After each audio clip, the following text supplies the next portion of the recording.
Pada modul sebelumnya, kita sudah mempelajari bagaimana cara kita untuk memahami user kita.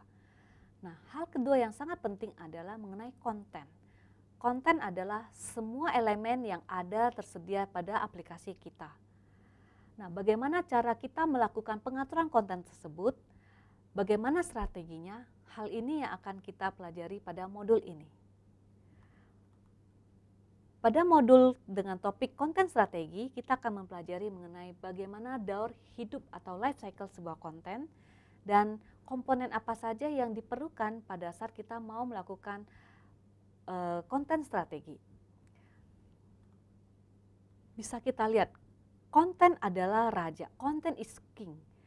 Nah, istilah ini dipopulerkan oleh seorang information designer yaitu Anne Rockley pada akhir tahun 1990. Nah, bisa kita lihat kenapa konten tersebut sangat penting dalam perancangan user experience dalam sebuah aplikasi. Namun, terlebih dahulu kita perlu mengetahui apa itu konten. Sebagai contoh, mari kita lihat pada slide. Misalkan ada sebuah website. Website ini adalah mempunyai tema adalah penjualan hewan, di mana penjual hewan tersebut melalui sebuah forum diskusi. Nah, kita bisa lihat lingkaran yang mempunyai warna yang beraneka ragam, inilah yang kita sebut sebagai konten. Jadi ada gambar kucing, ini adalah sebuah konten juga berupa image. Kemudian kita lihat ini ada menu, button, ini juga adalah sebuah konten. Dan kita lihat ada serangkaian indikator dengan warna yang berbagai macam, ini juga adalah sebuah konten. Dan kita lihat juga status dari sebuah teks atau informasi, ini juga adalah sebuah konten. Jadi semua yang ada dalam sebuah aplikasi, baik itu berupa gambar, warna, desain, interface elemen seperti button, icon, dan sebagainya, semuanya merupakan konten. Demikian juga status atau progres dari aksi yang dilakukan oleh user, itu juga merupakan sebuah konten. Nah, bagaimana caranya agar user mendapatkan pengalaman yang lebih baik dibanding aplikasi yang sebelumnya? Maka ada 3 hal yang menjadi perhatian penting. Nah, 3 hal tersebut kita kenal sebagai information architecture. Jadi sebuah informasi mempunyai 3 hal elemen atau 3 elemen di dalam sebuah informasi yang menjadi faktor penentu apakah informasi tersebut bermanfaat dan disukai oleh user. 3 elemen tersebut adalah siapa user kita, apa kebutuhan user kita, dan apakah selaras dengan konteks dari perusahaan yang mengembangkan aplikasi tersebut.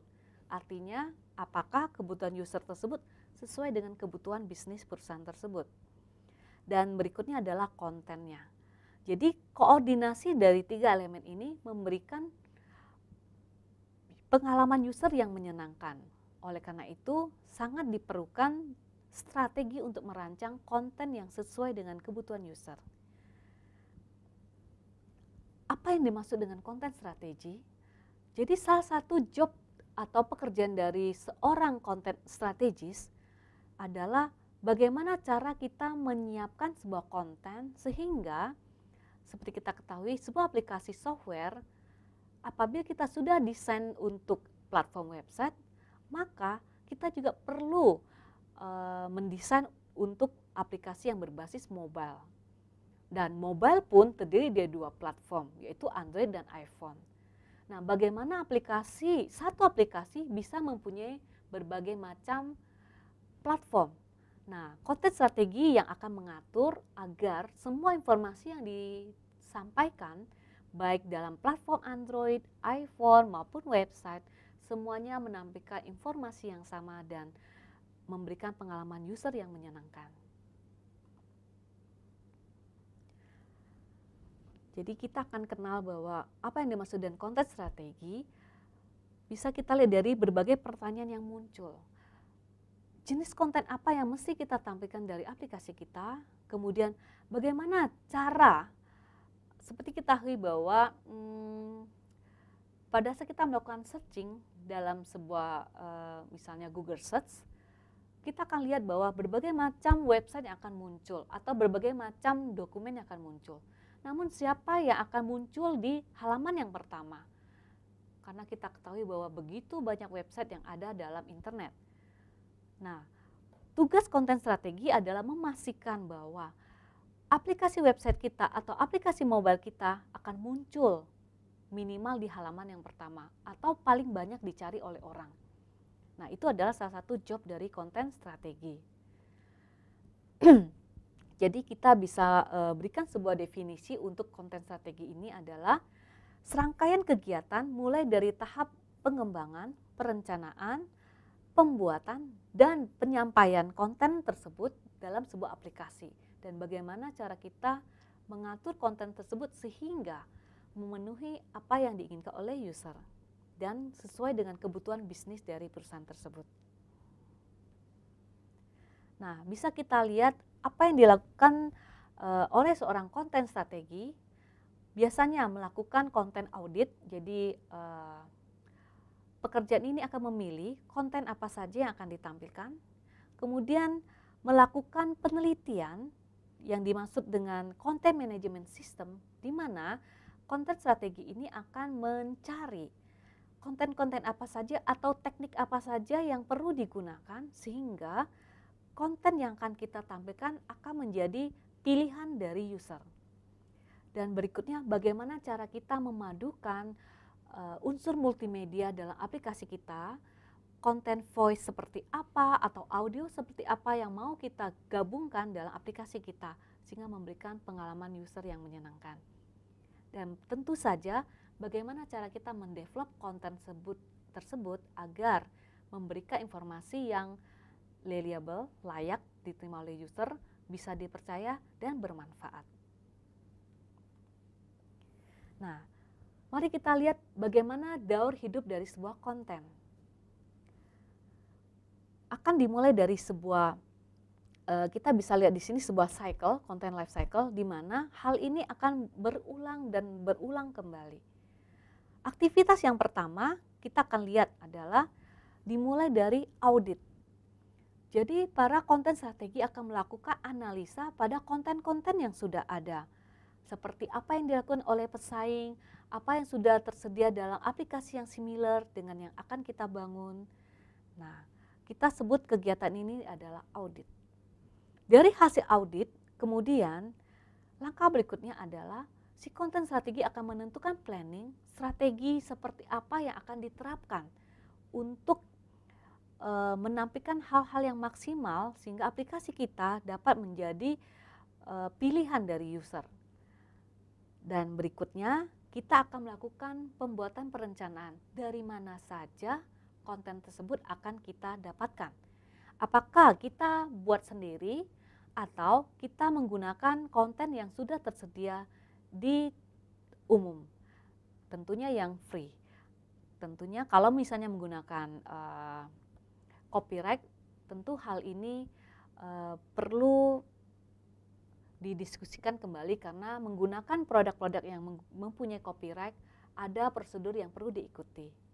Nah, inilah tugas dari seorang konten strategi, melakukan perencanaan dari mana saja sumber konten itu berasal. Tahap berikutnya adalah tahap pembuatan. Maka kita mulai akan membuat konten-konten yang memang perlu dibuat oleh desainernya sendiri.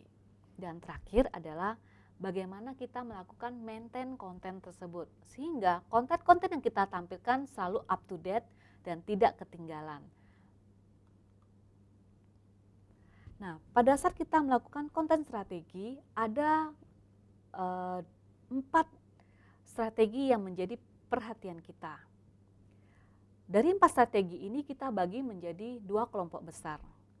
Menurut Brand Strategy yang merumuskan sebuah kuadran untuk konten strategi, pada umumnya dari kuadran ini dibagi menjadi 2 kelompok. Kelompok pertama berorientasi pada konten yang akan kita develop. Sedangkan kelompok yang kedua berorientasi pada orang yang akan menggunakan atau orang yang akan membuat konten tersebut. Mari kita lihat lebih detail. Oke, kita lihat kelompok yang pertama, yaitu content oriented components. Jadi, tugas dari seorang konten strategi pada kuadran ini, dia akan fokus pada tujuan dari yang akan dicapai oleh pemilik aplikasi ini atau apa yang diinginkan oleh user. Jadi mereka akan fokus pada konten-konten apa yang memang sangat dibutuhkan.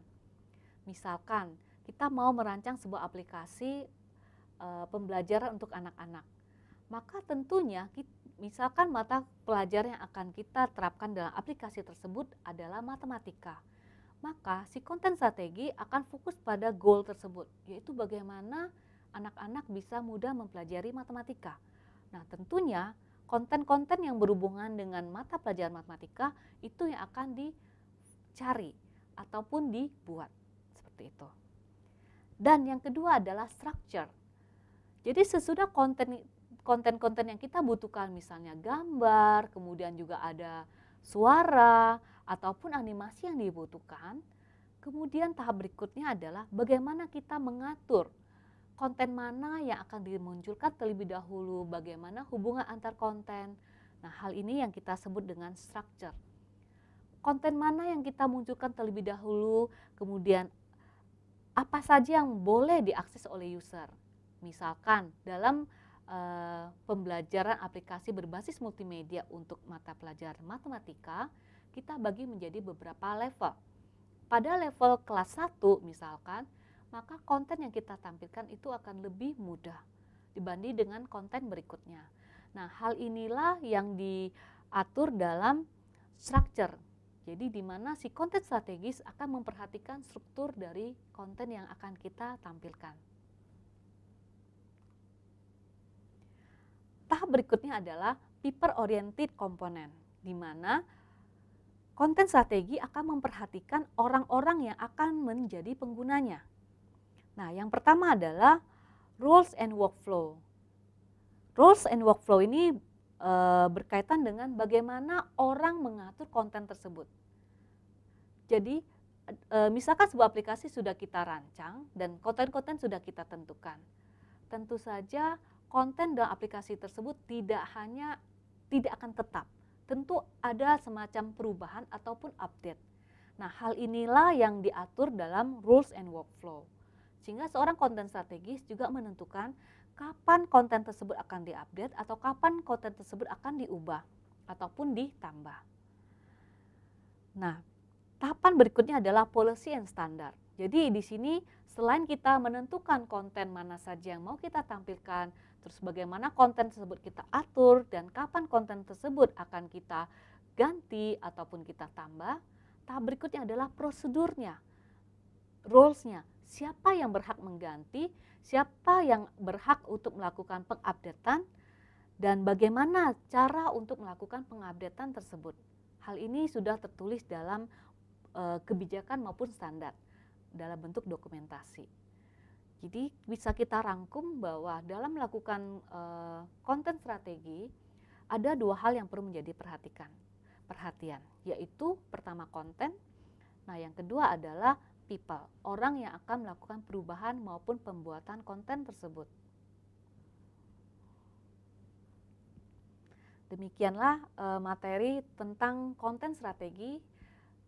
Kita sudah mempelajari apa itu konten dan bagaimana strategi yang perlu dilakukan dalam pengaturan konten dan kegiatan apa saja yang perlu kita lakukan pada saat kita mendevelop sebuah konten. Dan tentu saja kita sudah memahami bagaimana daur hidup sebuah konten.